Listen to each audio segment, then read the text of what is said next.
A timely discussion to have, given that a mob sent by Don Jr. and Candace Owens is actively trying to cancel me right now, is to ask whether the so-called victims of cancel culture have actually been canceled. The term cancel culture is used to describe this social phenomenon where a person or a group is ostracized or they're boycotted because of their opinions or their actions when someone considers it offensive or controversial or whatever the case may be. And the question that I think is interesting to consider is, even in cases where there is a cancellation alleged to have taken place, was anyone actually canceled?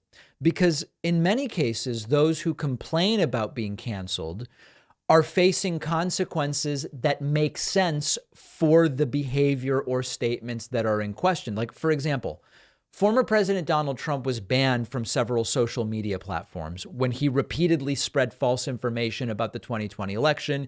He incited violence, which led to the storming of the Capitol, and on and on. It wasn't cancel culture.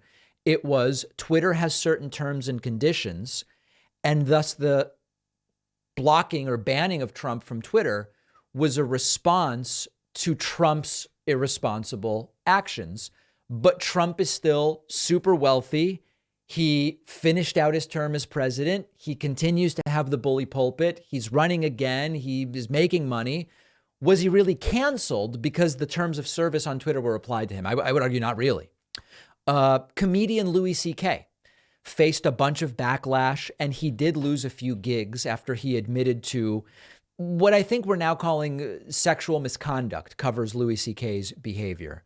Was that a cancellation, or was it he admitted to something that some found reprehensible? It temporarily had an effect, but he's produced multiple quite successful comedy specials since then. Is that really a cancellation, or is it something else?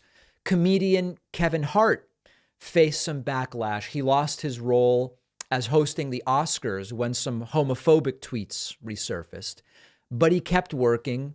He's hosted other events, including, I think, the MTV Video Music Awards, the Academy Awards pre-show.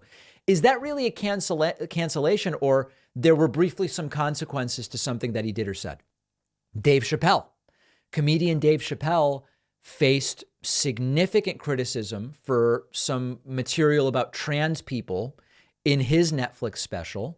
His career continues to thrive. He's released multiple specials since. I think he signed a pretty lucrative deal with Netflix for multiple more things. He still gets on Rogan regularly, and he gets the hero's welcome whenever Rogan brings him out. Was he canceled, or was it there was a period during which there were consequences to things he said?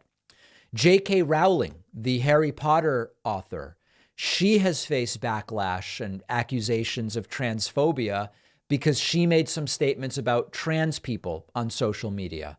She keeps releasing successful books and adaptations, the Fantastic Beasts film series, and on and on. You could say, well, she's big enough to be uncancelable, but then isn't that sort of the point where, like, so she wasn't actually canceled? Roseanne Barr also comes to mind, and then we'll move on to academia. Roseanne Barr faced consequences when she made some remarks on Twitter, and she later ended up back on TV with a new show after some version of Roseanne was canceled, and now she's doing the circuit, and she's given the hero's welcome everywhere. So were they really canceled if that's how it ends up? Now we can also talk about academia. You know, in academia, it's been a little different. Steven Pinker, cognitive psychologist, he faced backlash for some of the things he said about race and gender, and he's continued to teach. He's continued to have popular books. Was that really a cancellation? He was criticized widely. Jordan Peterson, right? I mean, look, he's doing far better now than he was when he was teaching psychology at University of Toronto, I believe it was. There were protests, and there were all sorts of criticisms and complaints, and he was, brought to testify before Canadian Parliament, and people were saying they're canceling Jordan Peterson. He's as successful as ever. So when I think of it, Milo Yiannopoulos was more or less canceled in what we might call a meaningful way. He was dropped by his publisher. speaking events were published after he made some comments that some people said were condoning pedophilia. Others said it's not really pedophilia, it's really hebephilia. But you could make the argument that was a response to his offensive remarks. Is it a cancellation? Mel Gibson, I mean, quite frankly, deserved it, but he did get back to working even after a hiatus, after his incident involving a police officer. Are you Jewish? And the entire drunk driving stop.